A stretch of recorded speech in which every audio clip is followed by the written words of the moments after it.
everyone's trying to find answers in a confusing world without norms. This is how we balance with the universe. Like universe is giving something to me, so this is my duty to give something to the universe and to the society. I like the fact that, like in art, like you see it, you can take what you want from it. Surface value is fine. If you want to investigate more, you get more out of it. And it creates a happiness when you really know who you are above all those little shortcuts and dramas. But there is one more community I will talk about, I want you to talk about, and that is LGBTQ. So whether I'm like, you know, with the Ambanis or the Poonwalas, or you're with movie stars, or you're with like village elders and camel drivers and people, like, you see them all almost equally. Once we stop labeling people, we all are humans, and if we see other person as a human, then problem will be sorted. These corporations and peoples are really insidiously kind of, I'd say, attacking individuals, like trying to get them to do things that benefit companies. This is in the middle of Thar. Yeah. Okay, so it's a very remote area. So how have you selected this location? It's how much energy and time you want to put into something. You're going to get the benefits of understanding that deeper and deeper. But the word CITTA, like people can say it in different ways, but it comes from Sanskrit. The energy was, oh my god. They're all like little princesses.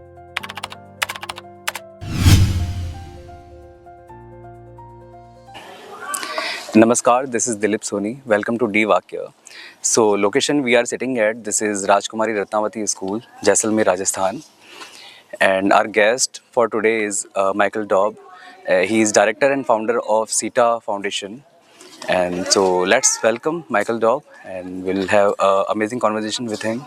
So see you there. Hi Michael, how are you doing? Very good today. Yeah, and I'm thrilled to have you on the set of D-Vakya. And the work you are doing is just phenomenal. So we will talk about the CITTA and other things, but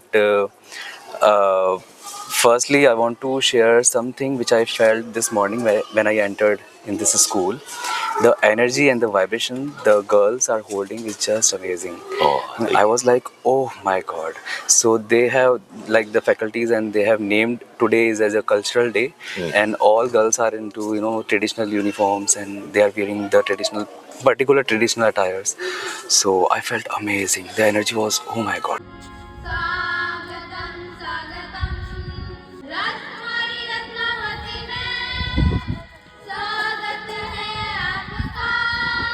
So sweet, huh? It's they're all like little princesses. Yeah, little princess, that's the correct word.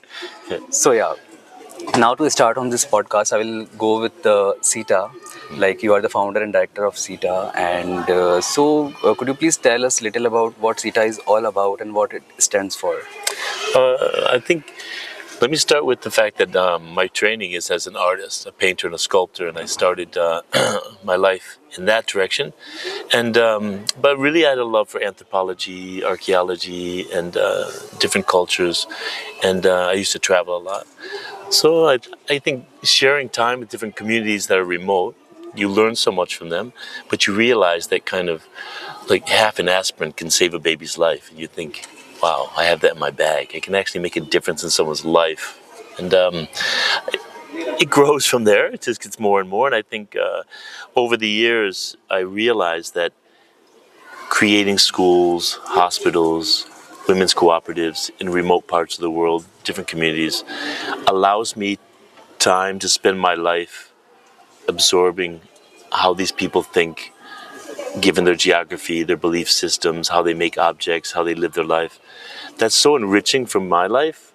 And then I give back schools, hospitals, women's centers. And then I also make those projects engaging for me because I love designing. So I work with the women to do like different things from their culture that they can create to sell, and giving education. As you can see, these girls are just kind of blossoming. They're becoming, they get a sense of agency and confidence that I really hoped they would get. So I feel like these projects are, given my skill set or who I am as a person, my love for culture and art, it's a real way for me to do something where I'm extremely happy about what I'm getting, and also extremely happy about what I'm giving. And I think that energy just propels me to keep going and growing and do more. I mean, it gives me more energy every day. Right. And this is how we balance with the universe. Like universe is giving something to me, so this is my duty to give something to the universe and to the society. To share. So I think that's a human quality, is to share, and I think it's getting less and less nowadays. But I think it's such a beautiful thing. Like if you have two of something and somebody doesn't have one, of course you would give one. Like why would you hoard both? But I think a lot of society seems to be more competitive, and people are more worried about their futures, their families, and I think it goes against. There's a lot of pressure to go against that human quality of sharing and giving. But I think people should realize that in their lives, whatever their job is, whether it's like an accountant or a cook, or like you can find that energy to be generous, to share, and you'd be so surprised at how happy that makes you. I can feel. So yeah, I really appreciate this thought. And with the name CITTA, like itself sounds very unique. The word CITTA, which is, it's actually, the name of the organization is a Sanskrit word. And as an artist, I really love the energy and meanings behind Sanskrit words. They're very open. It's almost like a piece of art. You can look at it in so many different directions and angles, and the depth of the meanings are very open. So Chit means mind, but mostly mind related to the heart. It is part of that mind that knows we're all interconnected. And I think that generally was the feeling, like I hate to lock it down with one word. So that was the word that generally gave the feeling of what I felt I was doing in the world. So I had to build an organization. As an artist, I didn't know what that all entailed. So I had to set up an international development organization with a board and all the paperwork. But the word CITTA, like people can say it in different ways, but it comes from Sanskrit. And I think it's a very beautiful word. Yeah, and I think every word holds their own energy, and that's the essence of the CITTA, or if in Sanskrit we say Chitta. And I was not aware of this fact, and most of the people also were not aware of this fact before. And this is very interesting to know. Like whatever you are. I like the fact that, like in art, like you see it, you can take what you want from it. Surface value is fine. If you want to investigate more, you get more out of it. It's how much energy and time you want to put into something.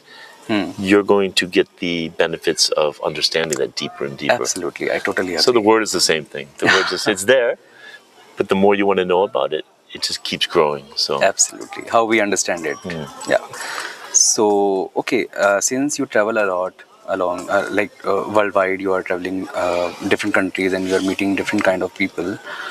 So there must be one issue that as a society we should work on. You must have noticed. So what is that issue? If I talk about the specific issue that is worldwide going on. Going on now? Like what's in today's time. I've seen. Yeah. Maybe today's time. I do feel like there's just a lot less trust in the world, and I don't know why. I don't know why people are becoming more religious or more secular in a way that's, I feel it's not truly what the religion was meant to be. It was actually be confident in yourself and open to all. And now it's like, I'm right and you're wrong. It's like everyone's trying, I think what it feels like is everyone's trying to find answers in a confusing world without norms. Globalization opened the world up, and I think everyone was a little scared. So everyone's trying to figure out what's real or what's true. And instead of becoming a global world, everyone's retreating back into kind of societal values, conservative values, belief systems.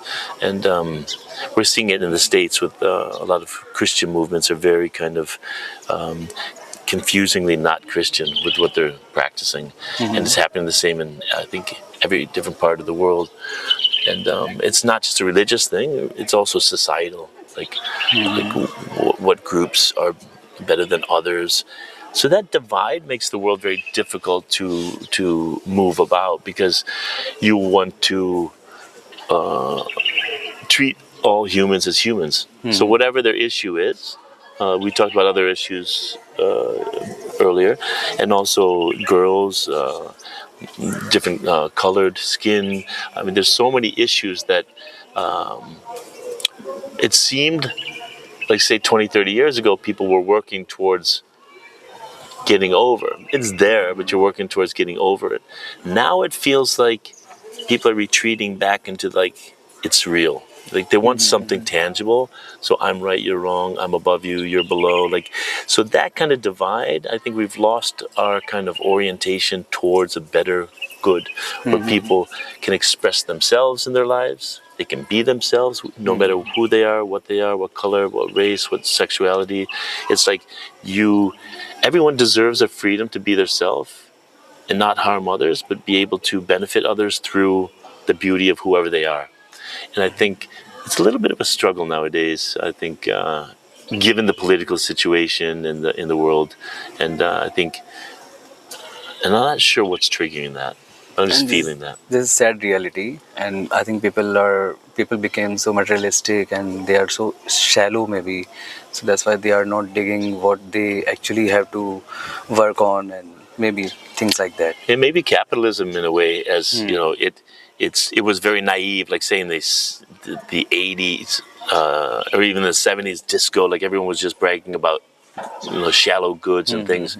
But now, like with social media and the way things are set up, the algorithms, they really, these corporations and peoples are really insidiously kind of, I'd say, attacking individuals, like trying to get them to do things that benefit companies.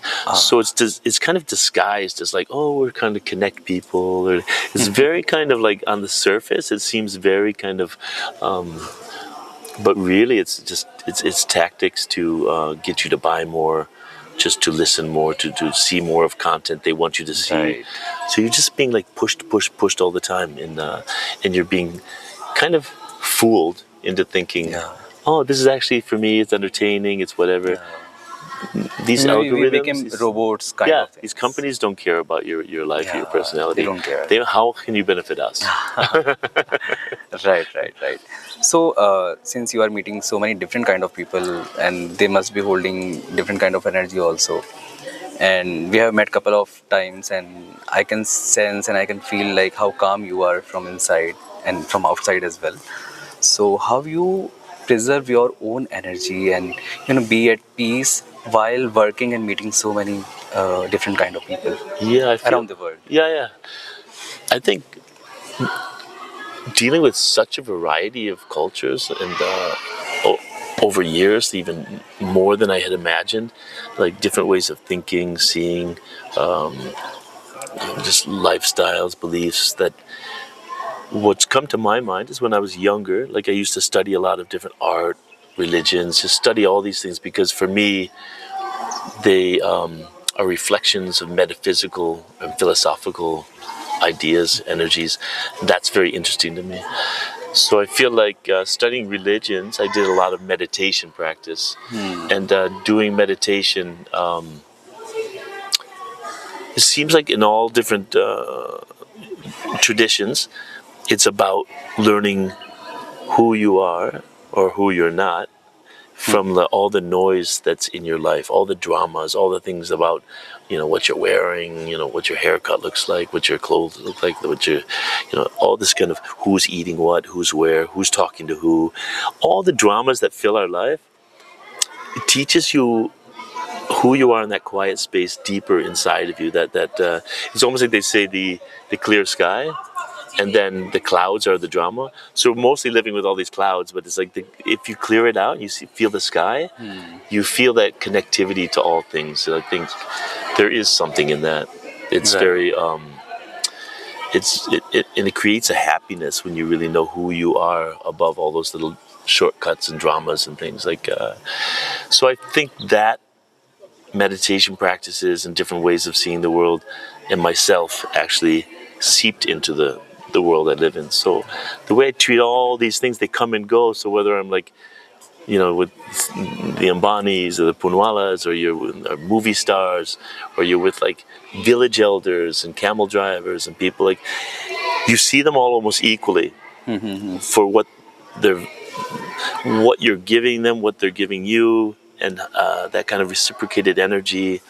And so everyone's able to teach you then, and everyone you're able to learn from, and you're also able to give to, a generosity of mind. And I think that quality, for me, has worked to open up the world. And I think it's amazing to me even how many people I'm connected to. I don't know how that happened, but it's like, artists, politicians, movie stars, tribals, like just every different aspect of in the world. I feel like somehow I've had some connection to, and I love that. And do you usually get attached to the people or situations, like if you are meeting someone for a specific reason? Let's see, if you are meeting someone for a project, so do you connect with them in that way, like your inner things will also attach to them, or like how you deal with the situations? I think the same as I was saying about meditation. It's like I try not to get caught up in the drama. Like when people hear the words, like say in Buddhism or different philosophies, like Upanishads or something, they hear unattachment or don't attach. They think of it as a negative thing. Like, how can I unattach? I'm emotional. But actually, if you can see somebody more of who they really are, you'll be more able to love them, to be part of their like, to communicate with them, and to be able to see them who they are. Because I feel like when you're attached to something, it's more projecting what you want, what you don't want. So that up and down is all like your projection of who they are, like where they are, their status. You're not really seeing that person for who they are. And I think when you do that, people feel very comfortable with you, because you're not seeing them as some surface entity. You're just seeing them as a human or a soul or person. Perfect. So back to the CITTA. Back to the roots. Yeah. So as far as I know, CITTA works for the communities which are less privileged or underprivileged communities, and hence this project is also maybe started. But there is one more community I will talk about. I want you to talk about, and that is LGBTQ. So there are so many people which are feeling different, but I don't think they are different. It is just like someone is liking something which is different from the world, and there are families who are not accepting them. So what are your views on that? I feel that community is, it's actually facing the same issues that a lot of different communities that I've spoken about are. The girls, I think the way history treats girls, like how they're supposed to be. They're not, like I said about seeing a person for who they are, as like the qualities of that human, to see them for, say, they're a girl, they're black, they're from a different community, diverse community, LGBTQ. Like, it's like, all these labels, you're not really seeing who that person is or allowing them to be who they are. And I think families, unfortunately, you have to respect the fact that these families, they don't know what all these different people are going through.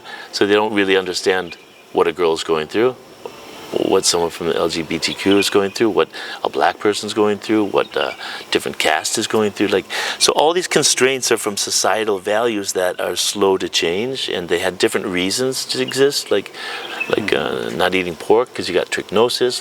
But over time, things change, and I think we're in a place now in the world where humans should be able to prosper for whoever they are. And it's all natural, but it's somehow they've been meant to feel like they're the odd person out of a system that's working for everyone else. So I actually think being the odd one out is the best thing to be, because you're actually having to find yourself even deeper than somebody who just assumes everything's like this and that, which is not necessarily the truth. So I feel like that it's a similar issue everyone's facing, but I think just following a checklist from other people is not going to do it. So you have to find yourself. It's going to be a struggle, because no matter, like, a girl who's more confident, someone from that community that's more confident, a black person that's more confident, it's a struggle.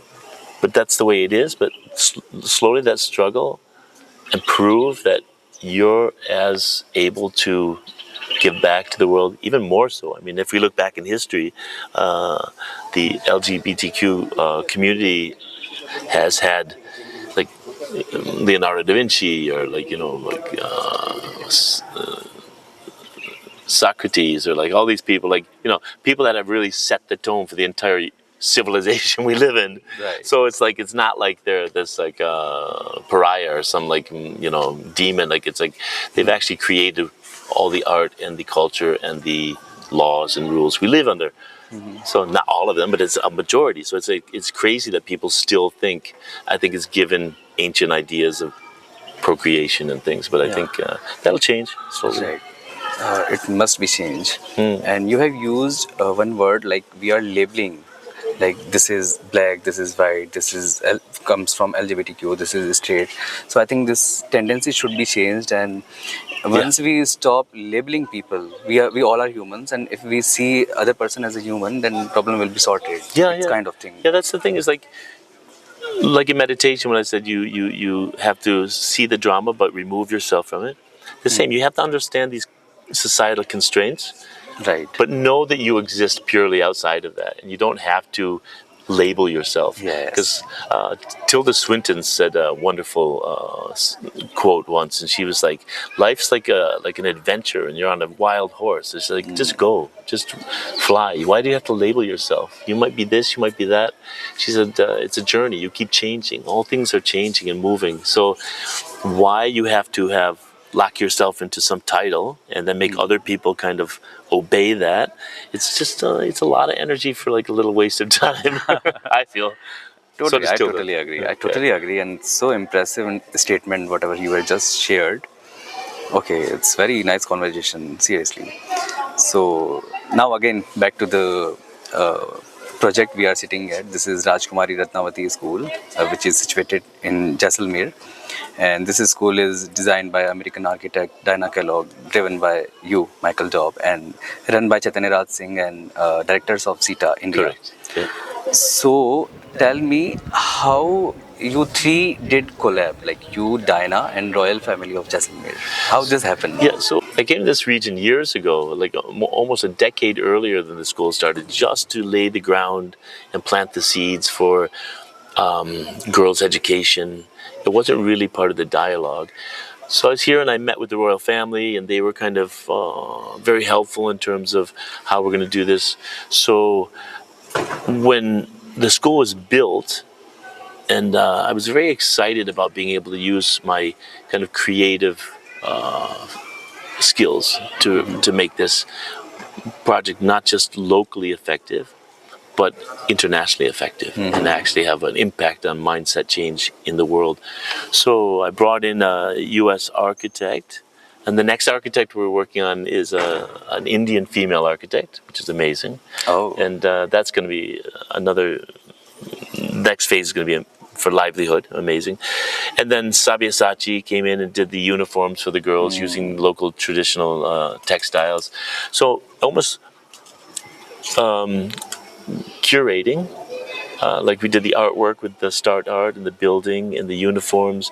I'm kind of curating it in a way that utilizes traditional crafts and different craftsmanship, and brings it into the next century and kind of makes it more kind of engaged in the times we live in. So it's not just frozen in the past, but it's going to live on. Right. And so that's the skill I bring, is the creative stuff. And then there's a board here. Chaitanya Raj Singh now is taken on with his mother also on the board, and we have others. But that is an Indian-based organization, and I'm very happy to be able to keep collaborating and working on the larger vision of the project while the school's running. And I think that's a good Right. good way to move. So I really appreciate this project, and you know, when I entered in each and every classroom, I felt like it's an art gallery. So it itself is amazing. And like other than the project, I would ask you to ask you something about the location. Like this is in the middle of Thar. Yeah. Okay, so it's a very remote area. So how Yeah. have you selected this location? So there's a few places I was looking at. It's not just it's easy to just find a place. So there's a lot of issues with land, that's agricultural, or like where the communities are. And so it's funny, like Manvendra Shekhawat, who owns the Suryagar Hotel, he had a small plot of land, and he said, listen, you should look into this land. If you want, I can give this land or donate it. And I was so busy looking for land in like the right place and like searching around. And it was a real struggle because there was a lot of ideas of we want 70% of the money in cash and like this. Like, it's a charity. We have to be transparent. Everything has to be up and up. And so I went back to Manvendra and I said, hey, where's that land? And I assessed the region, and I realized that, and it actually grew the project for me because I realized that people go to the dunes. It's near the dunes, but it's still in the middle of all these communities that need support. And even though it is a certain distance from Jaisalmer itself, it's far enough that in the future it won't be that far because the roads now are much better and everything's growing. So I think it was the perfect spot to build it. But people still think they're like, you're crazy. You're building something like this in the middle of nowhere. It's like, for me, it's not nowhere. There's people here, there's communities, there's history. But for most people, it's like, if it's not in a city, they're like, why did you do that? Why did you spend that money on that? Like, And the location itself makes it so unique. So this is a very good idea. So what are the upcoming projects of CITTA, or maybe you are working on? Yeah, so I just alluded a bit to the fact that the next phase is a women's cooperative, which will be embroidery, weaving, block printing, all these things, where we can give work to the girls as they grow up, and the aunties and mothers of the region, and then hopefully have a really amazing atelier of craftsmen working in the center that are also mobilized to do satellite, like, what do they call it, like spoke and hub, kind of, like where we have like thousands of women working, providing work and skill through the women, help stabilize their position as well as the families. So it's a really good way to put funds back into families, is through women. This is more like a women-centric project, right? And using culture as a way of doing economy is very good because it propels the culture. Some girls might want to go on from here to be doctors or attorneys or engineers. That's okay. We can support them in that. And that would be amazing. But I think a bulk of them have responsibilities with family, and it's a big jump for them to have education now anyway. So I think that's why with the training center here, to give them life skills, to promote the culture. Right. Very interesting, and like we are waiting for your upcoming projects, and we are very excited. I can't wait either. I'm like, anticipating. So now this is last but not least. Like, you have to advise me and audience also. Like, we also want to know in two terms. One, today's youth should focus on, and second, we should totally avoid at any cost. I think the thing that it's funny, the avoid at any cost really hit my mind. But the things we should be careful of, you think? The first thing, I think, is social media. I think we should be really careful because people are losing themselves in this kind of dopamine rat race that becomes the social media. Use it for what it's good for, but be very mindful that it's not out for your best interest. And it's a lot of people, this might sound really outrageous, but I've seen through the years people who have addictions to drugs, how it seeps into their life and how it destroys their life slowly, and they don't even know it. Like, it's amazing how people that are perfectly wonderful people like you or me or anyone around here, like, they don't even know what's happening. And I almost see in a lighter level what's happening in social media is very similar. It's like this quality of I need more, like if I don't have that many likes, or it's like if I only looked younger I can use this app, and then you slowly remove yourself from your presence of being in your life and really having your own agency and being able to communicate. It's like people hold their phone up, they see the Grand Canyon, and they're looking at the phone rather than the Grand Canyon. It's like, wait, you're having an amazing experience, but you're giving it to your phone instead of like really experiencing it. And I always laugh. People say, "Wow, you work for Mother Teresa," the Dalai Lama, or all these things. Like, I don't have pictures with them. That wasn't my first thought. You're with somebody a human that's such an amazing presence and gift to be able to be in front of and speak to. My first idea is not to get a selfie, right, with Mother Teresa. But so that's kind of where I bridge from the old school. But I think now young people should be very careful not to allow these corporations. Really, we think of them as social media. Oh, Instagram. Right. It's a corporation. It's out to get money. It's out to use you as an entity, and you have to just be very mindful of how you use it and how you allow them to use you. So, and the thing to avoid at any cost, probably the final thing would be, I would say, don't get into the trap of thinking that checklist, that societal values, money, all these things are going to make you happy. It's proven again and again, and it's so tiring to know that people still go for it. They still think, if I only had money, if I had that next job, if I had this or I had that. Enjoy your life in the job. Make sure that job's feeding you and you're able to give something back. You have that kind of reciprocal quality in your life and you're happy. Don't do it for the money or the material gain, because it's never proven to make someone happy. And it would be a shame to waste your life on that. The bell tolls. And it's there. So it's a very valuable advice you have just given. I'll keep in mind, but yeah, I'll take a selfie with you after. Yeah, we'll go selfie. You have to have the token selfie. Yeah.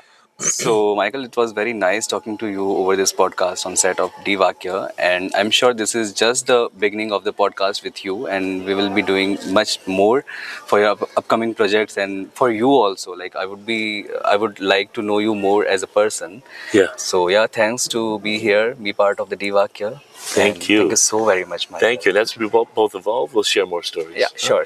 Okay. Sounds good. Thank you so much.